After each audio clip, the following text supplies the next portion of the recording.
Shalom keluarga GKI Damai. Pagi ini kita berjumpa kembali dalam Sapaan Damai Sejahtera GKI Dharma Permai. Firman Tuhan yang akan kita renungkan pagi ini diambil dari 1 Yohanes 2 ayat 26 sampai 28. Sebelum itu, saudara, mari kita dengarkan bersama suatu pujian dari NKB 165 bait pertama dan ketiga yang akan dinyanyikan oleh Ibu Ane dan diiringi musik oleh Ibu Ari.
Mari saudara, sebelum merenungkan firman Tuhan, kita minta pimpinan Roh Tuhan.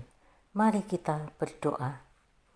Bapa di dalam surga, pagi ini kami datang menghadap tahta-Mu yang kudus, mengucap syukur atas berkat-Mu dalam kehidupan kami.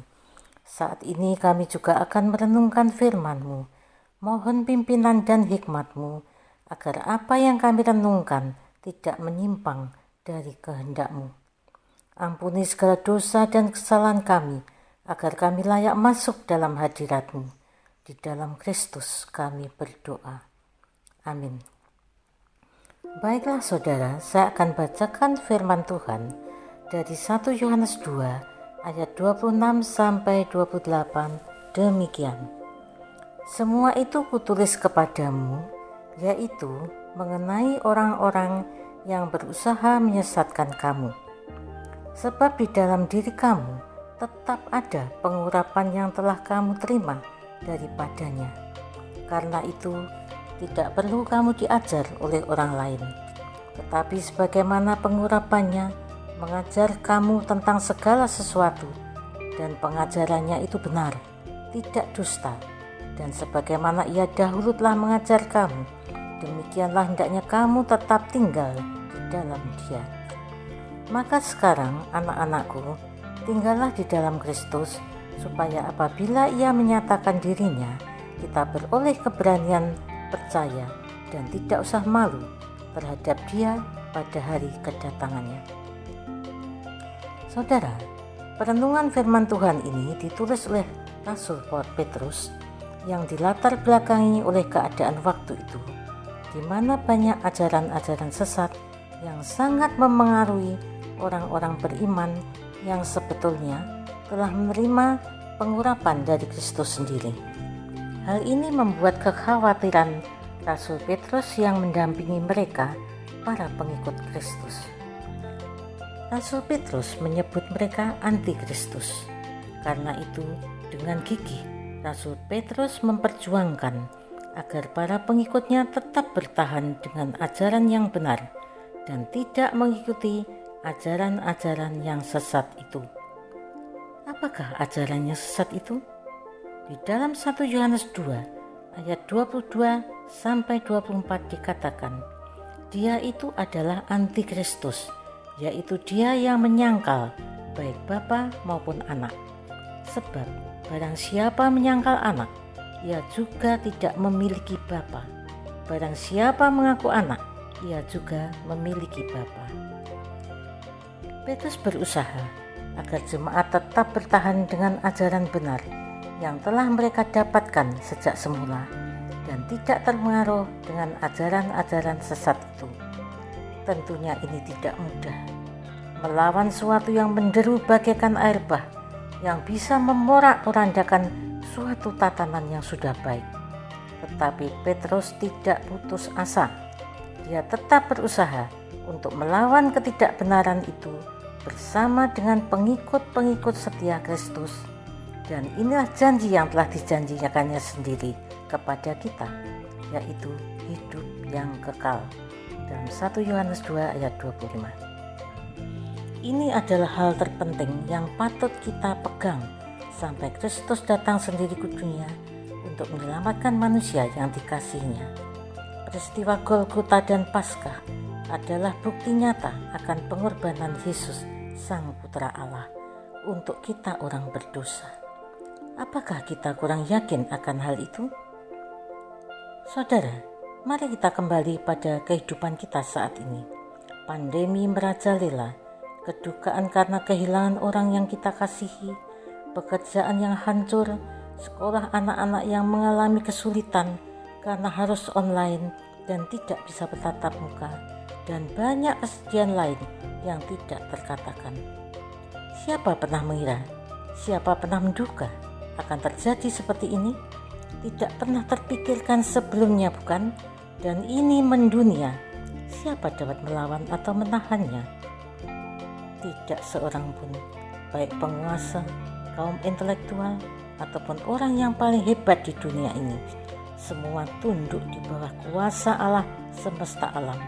Ya, Allah menunjukkan kuasanya. Siapa yang dapat menutup tempat-tempat ibadah, mal-mal, sekolah, tempat-tempat pelayanan publik, dan lain-lain, kalau bukan Yang Maha Kuasa? Seharusnya kita semua menyadari hal ini. Bertobat, ya, memang seharusnya begitu.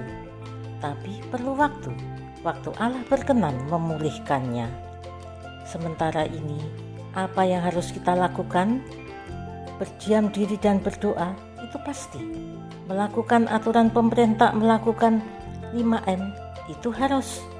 Tapi sebagai orang beriman, ada satu hal yang terpenting, seperti kata Rasul Paulus, tetap berpegang pada ajaran yang benar, tetap memandang Kristus yang merupakan jaminan yang membawa kita akan beroleh hidup yang kekal. Hidup di dunia ini hanya sementara, fana. Berapa lama kita bisa bertahan? Tergantung pada kehendak Tuhan. Mari kita lebih mengarahkan kepada kekalan yang bakal hidup bersama Tuhan selamanya di tempat yang indah, mulia, dan abadi. Amin. Mari kita berdoa. Ya Allah yang Maha Tinggi, Allah yang menguasai hidup kami, Allah yang sangat mengasihi kami bersyukur atas hikmat yang Tuhan berikan, sehingga kami boleh mengenal Engkau lebih dalam. Kami bersyukur kalau pagi ini kami boleh merenungkan firman-Mu dan memperoleh kekuatan daripadanya. Tolonglah kami agar kami dapat melakukannya dalam kehidupan kami. Di dalam kasih dan penyertaan-Mu kami berdoa. Amin.